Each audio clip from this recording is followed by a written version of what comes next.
saw Rutgers a couple weeks ago, but how are they different now with Jeremiah Williams? Yeah, he definitely gives them, obviously another guard that can work downhill. He's got really good size and athleticism. Good with the basketball. Good defender. They're one of the best teams, best defensive team in the country, if not the best defensive team in the country. So they obviously have an elite shot blocker. They have really good guards. They have interchangeable players really across the board, 1 through 4. They have a lot of versatility where they can switch and get after you. But, he just gives them more punch on the offensive end. And it's really kind of hard to prepare for them because they have so many guys that have had really good individual games.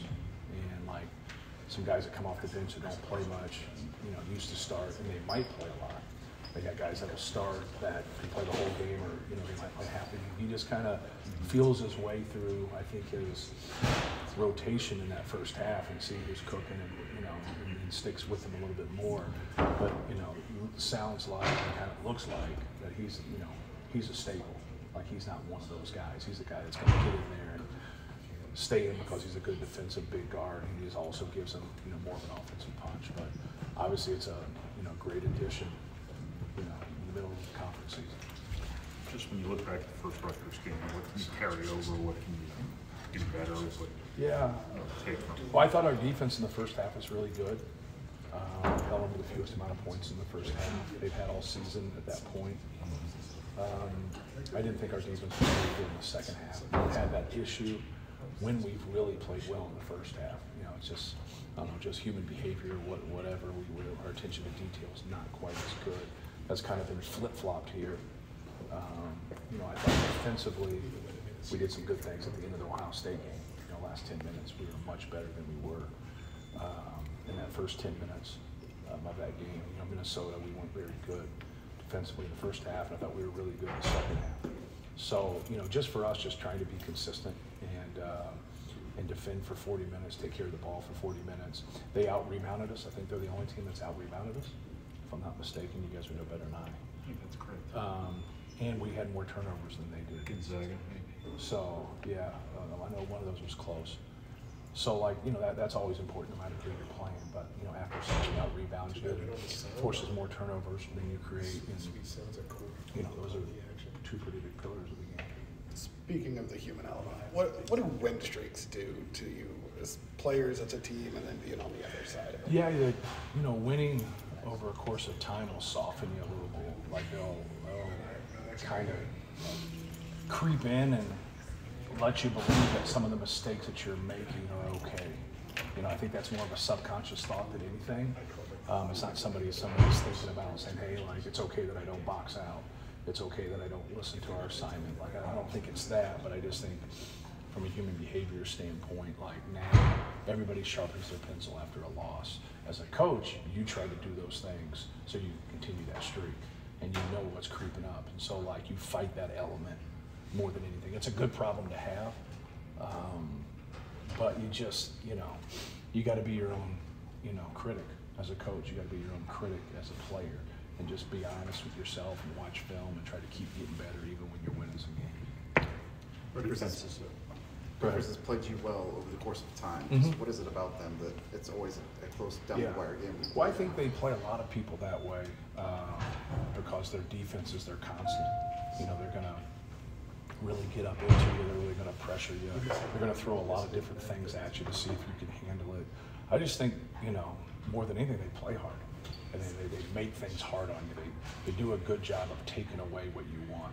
So if that Zach's post up, or Braden's ball screens, or Fletcher Lawyer's jumper, or Mason Gillis's jumper, whatever it is, they really go on the strings of each guy and just try to knock that out. He's been a really good coach in our league, but defensively they cause problems, not just for us, but for everybody.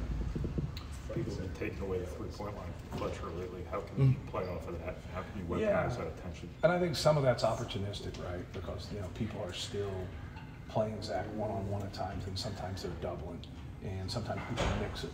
So it's just trying to be able to get some things off of some pin downs or off of ball screen reads or off of rotations. He got a good three in transition the other day. Off the press. We did a good job of centering and looking opposite and he got a good look right there. He had a couple other looks. He had another pull-up that he gets fouled on that they ignored. But like, yeah, he's just got to stay with it. You know, I told him the other day, he's got a lot of makes coming his way. You know, he hasn't shot the ball well. Thought he did some good things defensively in the Ohio State game. And, you know, you look at, you know, Battle's threes that he got. One was off a rebound, a couple transition, like he had nothing to do with it. And so then at the end, like he makes that tough two right over him and he's right on him. And I thought that was good D, and offense was just better than defense on that one. So I thought he did some good things defensively in the Ohio State game. You just got to, you know, keep guarding, keep doing little things, keep playing hard, and you know, it's a matter of time. You know, anytime you can shoot like he can. You know, I'd always believe that with Carson Edwards. Like, you know, Carson had some real droughts. I just always believed like we got makes coming our way, and I believe that about him. Two kind of uncharacteristic games in a row now. February downturns have kind of been a thing the last few years. Is that something? Do you think there's something to that? And you know, is that something you're kind of wondering? Well, I think it gets harder in February for everybody. You know, everybody's playing to go to the tournament. Everybody's trying to jockey to either win the league or, you know, have a good seed. You know, so I really don't look at, like, you know, we won the league by 3 games last year. We just won 9 in a row. So like I think there's a lot of people that would like to win 9 out of 10 in major college basketball in conference play, or win their league by 3 games last year. Obviously, we've had some issues in the NCAA tournament and haven't played well, and that's what we're really trying to fight to do. Like, we're trying to fight to win the Big Ten championship. But also get ourselves back exactly where we were, like being a 1 seed in the NCAA tournament last year. We'd love to be a 1 seed there, and then like get back in that spot. And that's what we really talked about at the end of last year. Like, we just don't automatically go to the NCAA tournament and then try to undo our wrongdoings, right? Yeah. Like, you got to fight to get back there. So for these guys to be in the position to fight to get exactly back to where they were is right there in front of them. So when things like that kind of get said and talked about, you got to look into the game. You can't just like talk in theory. A lot of people that don't understand basketball talk in theory. Like, go watch our Ohio State game. Like, don't turn the ball over. You know, don't turn the ball over. Don't take tough shots. In the first half, we had 6 bad shots. We had 14 turnovers for the game. And you're like, well, like, how'd you lose it? There you have it. You know, we wasted a 20 for 20 free throw game. Like, how in the hell can you lose a game going 20 for 20 from the line? But I also think it's a good thing. We've had some struggles shooting free throws, and so like that was kind of a silver lining for us. But you got to play better to win. You just do. Like, if you want to not be down 8 at halftime, then guard Mitchell and Christie from Minnesota. If you don't want to guard them, then they're probably going to make some threes right there. In the second half, we did that. I thought we played much better defense in the second half in that last 10 minutes. But, you know, be better because of it. But those turnovers, I mean, they led to a lot of points on the other end. So we needed Ohio State to play against us in the half court more, and we just didn't do that. So that's the functionality of things, and working on those things. That's the importance of it. There's no question about that. That's the importance. I understand why Ethan's getting in the games, but would you like to see him be more aggressive offensively? Who's that? Ethan. Seems like a couple years ago shot very well from the outside. And yeah. Like, it's, you know, for him, like he'll get into some different scenarios where he's on the defense, offense, like swap out at times. But like, he's got an 8-to-1 assist turnover ratio. Like, he makes pretty good decisions. He tries to get the ball where it needs to be. You know, if he's wide open right there, he needs to step up and knock that down.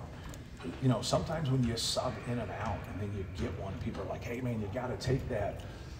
He just got in the game, or he's cold, or like, you don't know how somebody feels. And so I know this, he's always trying to help us win. I know that piece of it. But like, so many people would talk in theory, but they would say that about Chris Kramer or whatever. You know, and Chris was a good decision maker, but Chris also knew where he stacked up, and there was nothing against that. You know what I mean? Like, he knew Juwan Johnson, Ejuan Moore, Robbie Hummel stacked up before he did, Keaton Grant, and he was the 5th option, whatever. So the only thing he helped us do was win games, and that's what Ethan does. Ethan helps us win games, and he helps us do a lot of little things. When you lose Zach to the second foul the last couple of games, what kind of challenges that in terms of orienting your personnel to have offense out there, to have guys who can run offense. And I've went back with him, you know, when he's fouled earlier. The fact that he fouls and it's at 4 minutes, like, you would like to believe that you can finish that half and play better than you did before. And so, like, you know, You put that in your memory bank, right? Like you just, because before he's gotten 2 fouls and I've went back with him and he's played it, but we've never really rode him all the way to halftime, right? We've always got him out with a couple minutes to go or whatever. We just got to play better. You know, more than anything, we missed a couple open shots in there. We had a couple careless turnovers where we were getting the ball in the right spots. Always look at it that way, basketball-wise. Like, where are you getting the ball? Like, if Braden Smith has a turnover, you're like, well, you don't want the ball in Braden Smith's hands. Well, sure, you want the ball in his hands. Zach had turnovers in the game, and he was, you know, they were swiping him and hitting him, and he got hit a couple times. But other times, they were pretty good steals, you know. And so, like, hey, go and learn from it, whatever. But are you getting the ball where you want? Yes. So we got to keep getting the ball in. The plays you went back are the bad shots and the turnovers, right? Like, you just keep taking good shots. We're such a good offensive rebounding team. And you saw that in the second half, right? You saw that we out-rebounded by 14 in the second half, which is pretty dominant. But we still had a first half where they out-rebounded us by 1. So, but no, it's just a balance of things. You know, you got to execute, you got to get good shots, and then your effort's got to be at a high level. Speaking of the offense a little bit, was part of it when Edey and Smith were getting the ball where it seemed like Ohio State was doing a good job of delaying your offense and getting into stuff a little later. Yeah, I mean, they weren't doing anything different than they've done before, yeah. I thought they were more consistent defensively. I thought they've been pretty inconsistent at times this year, especially late in games. But, like, give them credit. I thought their defense was really good. They did some really good things. Just got to make good decisions. And like, I thought we did for the most part. We just didn't have enough cracks at it because of those turnovers. Like, we're getting it where we want it, and then we're turning it over. We had one careless turnover. I think Braden had one where he just passing the flex in the first half and it goes out of bounds. Like, that's just kind of a miscommunication thing. One guy's zigging while the other guy's zagging. But the other ones, like Zach, just exposed the ball a little bit too much, and he'll work on it and be better because of it. But besides that, there was nothing else common. Besides we had 5 or 6 shots in the first half we just absolutely shouldn't take, and we got to be better with that. But with that being said, I don't like our guys losing their confidence or losing their aggressiveness. You got to still be aggressive, but you still have to understand time and score, situational stuff. What do they want and what do you want? Like, don't give the defense what they want. You know, like, show a little resolve, show a little bit of patience. Swallow your pride a little bit, move the basketball, and good things will happen. When the shots aren't falling, how do you instill that confidence in them? Yeah, get on the glass. You know, when we get quality shots, our offensive rebound percentage is still pretty good. When we get quality shots, we set our defense, and that's what you want. You want them to be able to go against a set. If they had to go against a set defense the whole game, we win the game, even shooting the same percentage. Like, we win the game.